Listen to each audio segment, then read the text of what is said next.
અને છે ને ભાઈ જો આમ બહુ લગન નહીં કરવાનું, કારણ કે લગનમાં છે ને હમણાં તને ખબર નથી, અરે મારા ભાઈ લગન કરવા બહુ હમણાં અઘરા થઈ ગયા છે. છાપું નથી વાંચતો તું?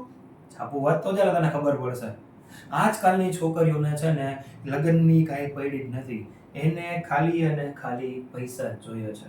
છોકરા પાસે ઘરનો બંગલો હોય, ઘરની ગાડી હોય, પૈસા હોય એટલે બસ છોકરો ગમે એવો હોય એને હાલશે.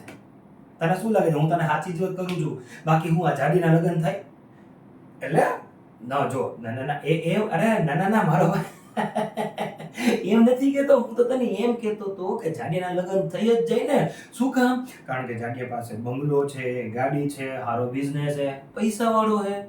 હા, બુદ્ધિ છે તો થોડીક જાડી છે એના શરીર પ્રમાણે, પણ હાલે.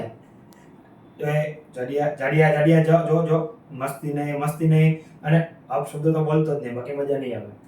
આપણે જો મુન્નાભાઈના ચાના થડે બેઠા છીએ, એ જો ધંધો લઈને બેઠા છે ને, તો એની ચાના થડે બેહીને આપણે આમ ગાળાગાળી નહીં કરવાની. હા, પછી ભલે ને મુન્નાભાઈને હાંજે દારૂડિયા અહીંયા બેહીને એને જ ગયરું દેતા કે બરાબર ને મુન્નાભાઈ? ના મુન્નાભાઈ બસ જો હું તો ચા પીને જાતો જ તો બસ. અરે તમે નિયા રહ્યો બસ જો હું, અરે હું હોયો છું તમે ઉપાધિ ના કરો, હું હોયો છું.